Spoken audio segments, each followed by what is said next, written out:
முக்கிய செய்தியை பார்த்துக் கொண்டிருக்கிறோம். சென்னை உட்பட தமிழக கடலோர பகுதிகளிலிருந்து 60 கிலோமீட்டர் தொலைவில் தித்வா புயல் நெருங்கி வரும் என கணிக்கப்பட்டிருக்கிறது.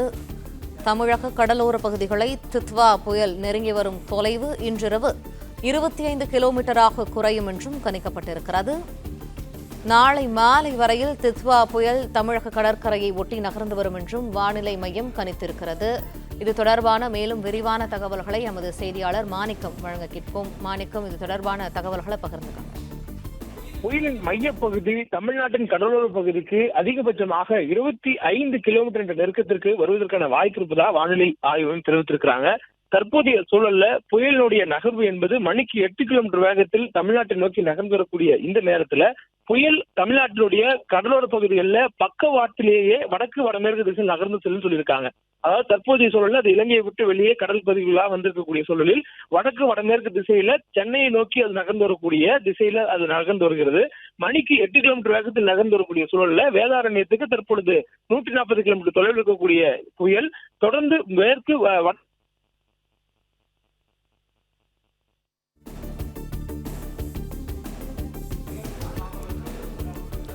சென்னை உட்பட தமிழக கடலோர பகுதிகளிலிருந்து 60 கிலோமீட்டர் தொலைவில் தித்வா புயல் நெருங்கி வரும் என கணிக்கப்பட்டிருக்கிறது.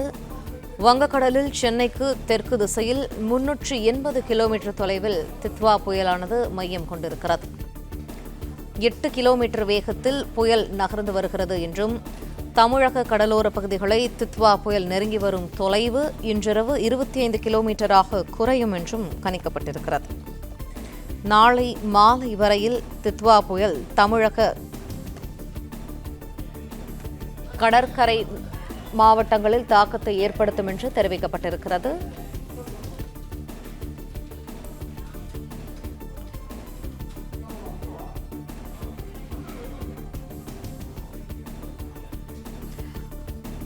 சென்னை உட்பட தமிழக கடலோர பகுதிகளிலிருந்து 60 கிலோமீட்டர் தொலைவில் தித்வா புயல் நெருங்கி வரும் என கணிக்கப்பட்டிருக்கிறது. மேலும் தகவல்களை எமது செய்தியாளர் மாணிக்கம் வழங்க கேட்போம். மாணிக்கம், தகவல்கள். தித்வா புயல் தற்பொழுது மணிக்கு 8 கிலோமீட்டர் வேகத்தில் நகர்ந்து வரக்கூடிய சூழலில் தமிழ்நாட்டினுடைய கடலோர மாவட்டங்கள் பக்கவாட்டில் அது நகர்ந்து சென்னையை நோக்கி வரும் எனவும் சென்னை நோக்கி நாளை காலை வரையிலும் இந்த புயலுடைய நகர்வு இருக்கும் என்று வானிலை ஆய்வு தெரிவித்திருக்கிறாங்க. தமிழ்நாட்டின் வட கடலோர மாவட்டங்களில் இன்றைய தினம் புயல் கரை எட்டுவதற்கான வாய்ப்பு இருக்கிறது. குறிப்பாக 140 கிலோமீட்டர் தொலைவு தான் இருக்கிறது. நாகப்பட்டினத்திற்கும் அந்த புயலுடைய மைய பகுதிக்கும் இன்று காலை 8:30 மணி நிலவரப்படி. இன்னும் தற்பொழுது மணி 12 ஆகிவிட்டது. இந்த புயலுடைய நகர்வு என்பது வடக்கு வடமேற்கு திசையில் இருக்கக்கூடிய சூழலில் தற்பொழுது 100 கிலோமீட்டருக்கும் குறைவாக புயல் தமிழ்நாட்டுடைய கடலோர பகுதிக்கு நெருக்கமாக வந்திருக்கக்கூடிய வாய்ப்பு இருப்பதாக சொல்லப்பட்டிருக்கிறது. புயலுடைய வெளிப்புற சுற்று பகுதிகள் முழுவதுமாக நிலப்பரப்பை தொடர தொடங்கியிருக்கிறது.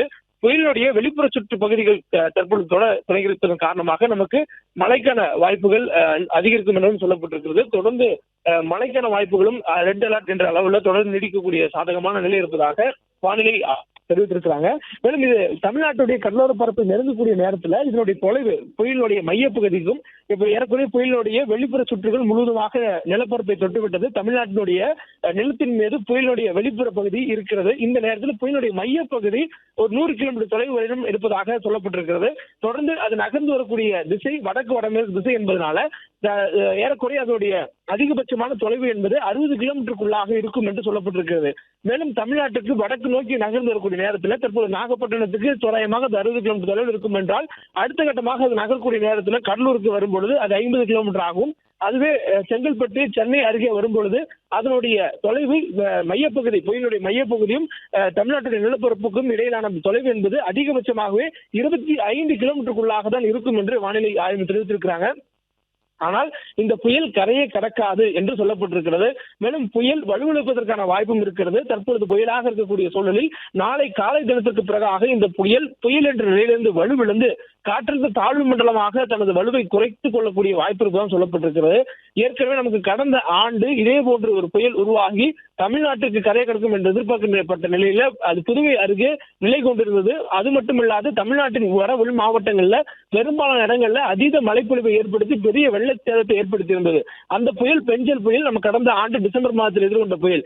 தற்போது இந்த தித்வா புயலும் இதே போன்று நகர்ந்து வரக்கூடிய சூழல்ல கரையை கடப்பதற்கான வாய்ப்பு இல்லை. ஆனால் தமிழ்நாட்டினுடைய கடலோர பகுதியை ஒட்டி பக்கவாட்டுல தமிழ்நாட்டின் கடலோர பகுதியின் மீது அதனுடைய ஒரு பகுதியும் மறுபகுதி கடலிலும் அதோட மையப்பகுதி அதிகபட்சமாக 60 கிலோமீட்டர் தொலைவில் தமிழ்நாட்டுடைய கடலோர பரப்புக்கு இருக்கும் வகையில நகர்ந்து செல்லும் என்று வானிலை ஆய்வு தெரிவித்திருக்கிறாங்க. இதன் தாக்கத்தினால நமக்கு காற்றினுடைய தாக்கம் பெரிய அளவில் இருக்கும் என்று சொல்லப்பட்டிருக்கிறது. தற்போதைய சூழல்ல நமக்கு மழைக்கான வாய்ப்புகள் எச்சரிக்கை கொடுக்கப்பட்டிருந்தாலும் கூட இதனுடைய பெரும்பான்மையான பாதிப்பு நமக்கு என்பது காற்று பாதிப்பாக தான் இருக்கும் என்று கணிக்கப்பட்டிருக்கிறது. மணிக்கு 90 கிலோமீட்டர் வேகம் வரையிலும் இந்த புயலால் காற்றுடைய வேகத்தை கூட்டி கடலோர பகுதிகளில் வீச முடியும் என்றும், அதே நேரத்தில் இந்த புயல் நமக்கு நகர்ந்து வரக்கூடிய நேரத்தில் மழையை ஏற்படுத்தக்கூடிய ஒரு சாதகமான சூழலும் இருப்பதாக சொல்லப்படுகிறது. புயலுடைய ஒரு பகுதி நிலப்பரப்புக்குள்ளாக இருந்தாலும் மறுபுறம் அதனுடைய மற்றொரு பகுதி என்பது கடலுக்குள்ளாக இருப்பதனால அதனால் ஏற்படக்கூடிய மழைமேக கூட்டங்கள் தொடர்ந்து நிலப்பரப்புக்குள்ளாக வருவதற்கான வாய்ப்பு இருப்பதாகவும் சொல்லப்பட்டிருக்கிறது. மேலும் இந்த புயலினால் நமக்கு மழைக்கான வாய்ப்புகள் என்பது இன்றைய தினம் சிவப்பு நிற எச்சரிக்கை கொடுக்கப்பட்டிருக்கக்கூடிய இடங்கள்ல அதிக கனமழை நிலவில் இருக்கும் என்றும் வானிலை ஆய்வு தெரிவித்திருக்கிறாங்க. மேலும் 14 மாவட்டங்கள்ல அதிக கனமழைக்கான எச்சரிக்கை கொடுக்கப்பட்டிருந்த இடங்கள், மிக கனமழை எச்சரிக்கை கொடுக்கப்பட்டிருந்த இடங்கள்லாம் ஆரஞ்சு எச்சரிக்கையானது கொடுக்கப்பட்டிருக்கிறது. இதுபோல் தொடர்ந்து தமிழ்நாட்டில் மழைக்கான வாய்ப்புகளும் தொடர்ந்து நீடிக்கக்கூடிய சாதகமான சூழலும் இருக்கா சொல்லப்பட்டிருக்கிறது. ஒரு புறம் இந்த புயலினால் காற்று, மறுபுறம் புயலுடன் காற்றுடன் கூடிய மழை என்ற இரு தாக்கங்களையும் இந்த புயல் ஏற்படுத்தக்கூடும் என்பதனால அனைவரும் பாதுகாப்பான இடங்கள் இருக்கும்படி, குறிப்பாக கடலோர மாவட்டங்கள் இருக்கக்கூடியவர்கள் பாதுகாப்பான இடங்கள் இருக்கும்படி வானிலை ஆய்வும் அறிவுறுத்தியிருக்கிறாங்க. மேலும் இந்த புயலுடைய நகர்வு என்பது வடக்கு நோக்கி இருப்பதனால இன்று மாலை அல்லது இரவு நேரத்திலிருந்து சென்னை உள்ளிட்ட பகுதிகளில் மழையினுடைய தீவிரத்தன்மை படிப்படியாக அதிகரிக்கும் அப்படின்னு எதிர்பார்க்கப்படுவதாக சொல்லியிருக்காங்க. இன்றைய தினம் புயலினால் ஏற்படக்கூடிய தாக்கம் என்பது மயிலாடுதுறை, கடலூர், விழுப்புரம், புதுவை, அதே போன்று செங்கல்பட்டு மாவட்டங்கள்ல அதிக கனமழை என்றால் இருக்கக்கூடும் என்பதனால் சிவப்பு நிற எச்சரிக்கை கொடுக்கப்பட்டிருந்தது. தொடர்ந்து தற்போதைய சூழல்ல இந்த புயல் வடக்கு வடமேற்கு நகர்ந்து வரும்போது அதிகபட்சமே அதுக்கும் நிலத்திற்கும் புயலுக்குமான மையப்பகுதிக்குமான இடைவெளி 25 கிலோமீட்டர் இருக்கக்கூடிய சூழல்ல அது மேலும் தீவிரத்தை ஏற்படுத்தக்கூடும் என சொல்லப்பட்டிருக்கு. மேலும் தற்போதைய சூழலில் புயல் 140 கிலோமீட்டர் தொலைவில் காலை 8:30 மணி நிலவரப்படி தொலைவில் நிலை கொண்டிருக்கக்கூடிய சூழலில் அது மேலும் நெருங்கி வரக்கூடிய நேரத்தில் தான் மழைக்கான வாய்ப்புகள் ஏற்படுவதாகவும், குறிப்பாக இன்று மாலை நேரத்துக்கு பிறகாக மழைக்கான வாய்ப்பு படிப்படியாக தீவிரமடையும் என்று சொல்லப்படுகிறது. புயல் ஒருபுறம் நிலப்பரப்போடு இருப்பதனால் அந்த பகுதிகளில் உருவாகக்கூடிய மேகக்கூட்டங்கள்ல மழைக்கான வாய்ப்புகள் இல்லை. அதனால் மேகமூட்டமாக உள் மாவட்டங்கள் இருப்பதற்கான வாய்ப்பும், லேசான முதல் மிதமான மழை பெய்வதற்கான வாய்ப்பும், தொடர்ந்து சாரல் மழையாக இருப்பதற்கான வாய்ப்பும் உள் மாவட்டங்கள் இருப்பதாகவும், மேலும் மழை மேக கூட்டங்கள் கடலிலிருந்து வரக்கூடிய அந்த மேகக்கூட்டங்கள்ல மழை மேகக்கூட்டங்களாக இருப்பதன் காரணமாக அந்த மழை மேகக்கூட்டங்கள் நிலப்பரப்பை தொடும் பொழுது, குறிப்பாக கடலோர மாவட்டங்களில் தான் முதலில் தொடும். அவ்வாறு தொடும் பொழுது கடலூர், அதே போன்று விழுப்புரம், செங்கல்பட்டு ஆகிய மாவட்டங்கள்ல அதீத மழைப்பொழிவை ஏற்படுத்தக்கூடிய ஒரு வாய்ப்பு இருப்பதாகவும் சொல்லப்பட்டிருக்கிறது. மேலும் அது நெருங்கி வரக்கூடிய வேலையில் தான் அதுக்கான தாக்கம் ஏற்படும் என்பதனால புயல் தற்பொழுது 140 கிலோமீட்டர் தொலைவிலிருந்து 100 கிலோமீட்டர் தொலைவுக்கு கரைக்கு நெருக்கமாக வந்திருக்கிறது. இன்னும் அது 60 கிலோமீட்டர் நெருக்கம் என்று வரும்பொழுது அதனால் உருவாகக்கூடிய மழைமேக கூட்டங்கள் உடனடியாக நிலப்பரப்புக்குள் வரக்கூடிய வாய்ப்பு இருப்பதனால மாலை நேரத்திலிருந்து விட்டு விட்டு பெய்யக்கூடிய மழையினுடைய தீவிரத்தன்மை இரவு நேரத்துக்கு பிறகு வலுத்து பெய்யக்கூடிய தன்மைக்கு மாறும் என்று எதிர்பார்ப்பதாக வானிலை ஆய்வும் தங்களுடைய வானிலை முன்னறிவிப்பு கணிப்புகளை வெளியிட்டிருக்கிறாங்க. தொடர்ந்து புயலுடைய நகர்வு என்பது தமிழ்நாட்டை ஒட்டிய நகர்வு இருக்கிறது. எந்த இடத்திலும் புயல் கரையை கடக்கவில்லை. இன்னும் சொல்ல வேண்டும் என்றால் இந்த புயல் உருவானதே இலங்கையினுடைய நிலப்பரப்பின் மீதுதான் என்பதனால இந்த புயல் ஒரு மாறுபட்ட ஒரு வலுவுடன் இருக்கக்கூடிய புயல். அதே நேரத்தில் புயலை தாண்டி வலுப்பெறக்கூடிய வாய்ப்புகள் இல்லை. ஏனெனில் இது உருவான பகுதி இலங்கையில் என்பதனாலும் இலங்கையை சுற்றிலும் கடல் பரப்பு இருப்பதனால கடலுடைய பகுதிகளில் அது சொல்வதற்கு சாதகமான சூழல் இருந்தது. மையப்பகுதி நிலத்தின் மீது இருந்தாலும் அதனுடைய வெளிப்புற பகுதிகள் முழுவதும் கடலுக்குள்ளாக இருந்தது. குமரிக்கடல், மன்னார் வளைகுடா, வங்கக்கடல், அது போன்ற இந்திய பெருங்கடல் உள்ளிட்ட இடங்கள் முழுவதுமே அதனுடைய சுழல்வதற்கான வாய்ப்பு இருந்தது மையப்பகுதி நிலத்தில் இருந்தாலும். ஆனால் தற்பொழுது புயல் இலங்கையை விட்டு நகர் வந்திருக்கக்கூடிய சூழலில் புயலுக்கு இடதுபுறம் முழுவதுமாக தமிழ்நாடு இருக்கிறது. தமிழ்நாட்டினுடைய நிலப்பரப்பு என்பது இலங்கையை விட மிகப்பெரிய நிலப்பரப்பு. தென்னிந்திய பகுதிகள் முழுவதுமே புயலால் நிரப்பக்கூடிய அளவுக்கு புயலுக்கு வலுவில்லை. ஆனால் புயலுடைய சுழலும் தன்மை என்பது இடது பக்கம் குறைவாகவும் வலது பக்கம் வலுவாகவும் இருப்பதனால வலது பக்கத்தில் இருக்கக்கூடிய வங்கக்கடலில் இருந்து மலைமேக கூட்டங்களை உருவாகி குறிப்பாக ஈரப்பதமான காற்றுகள் வலது பக்கம் இருக்கக்கூடிய வங்கக்கடல்ல புயலுக்கு வலது பக்கம் இருக்கக்கூடிய வங்கக்கடலில் இருந்து நிலத்துக்கு தள்ளுவதனால மழைக்கான வாய்ப்புகள் இருக்கும் எனவும், அதே நேரத்தில் புயல் சுழற்சிக்கு ஏற்ப புயலுக்கு தென் திசையில் இருக்கக்கூடிய தமிழ்நாட்டின் கடலோர மாவட்டங்கள்ல மாலை நேரத்துக்கு பிறகாக மழை குறைவதற்கான வாய்ப்பும், அதே நேரத்தில் காற்றுடைய வேகம் தொடர்ந்து நீடிப்பதற்கான வாய்ப்பும் இருப்பதாக சொல்லப்படுகிறது. புயல் முன்னே சென்றாலும் அது பின்னால் இருக்கக்கூடிய டெயில் விண்ட் என்று சொல்லக்கூடிய பின்பகுதியில் வரக்கூடிய காற்றுடைய வேகங்கள் தென் கடலோர மாவட்டங்கள் மீது அதிகமாக இருப்பதற்கான வாய்ப்பு இருப்பதனால் காற்றுடைய போக்கு தொடர்ந்து தென் மாவட்டங்கள்ல அதிகரித்திருப்பதற்கும் அதிகபட்சமாக 75 கிலோமீட்டர் வேகத்துல காற்றுடைய வேகங்கள் தென் மாவட்டத்தினுடைய தரைப்பகுதிகளில் வீசுவதற்கான வாய்ப்பும் இருப்பதாக சொல்லப்பட்டிருக்கிறது. புயலுடைய மேற்பகுதியில் இருக்கக்கூடிய வடக்கு திசையில் இருக்கக்கூடிய வடக்கு தமிழக கடலோர மாவட்டங்களுக்கு புயலுடைய காற்று அதிகபட்சமாக 75 கிலோமீட்டர் வேகத்தில் இருப்பதற்கான வாய்ப்பும் இருப்பதாக சொல்லப்பட்டிருக்கிறது.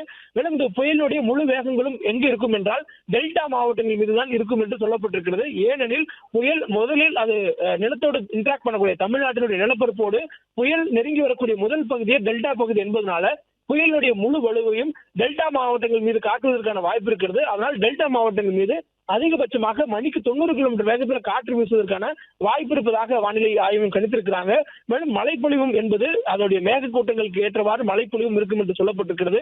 அதிகபட்சமாக இன்றைய தினம் டெல்டா மாவட்டங்களில் மிக கனமழை எதிர்பார்க்கக்கூடிய சூழலில் மயிலாடுதுறை மாவட்டத்தில் அதிக கனமழையும், கடலூர் மாவட்டத்தில் அதிக கனமழையும், அதே போன்று விழுப்புரம், செங்கல்பட்டு மாவட்டங்களிலும் அதிக கனமழைக்கான எச்சரிக்கை எதிர்பார்க்கப்படுகிறது.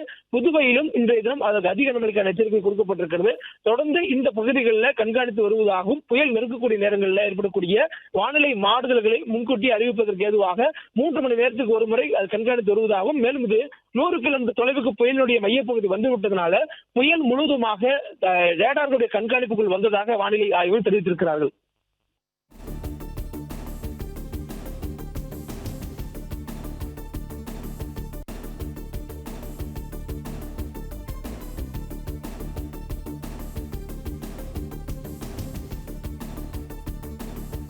நன்றி மாணிக்கம், விரிவான தகவல்களுக்கு. பிளே ஸ்டோர் மற்றும் ஆப் ஸ்டோரில் இருந்து பாலிமர் செயலியை QR கோடு மூலம் பதிவிறக்கம் செய்யுங்கள். செய்திகளை உடனுக்குடன் பெறுங்கள்.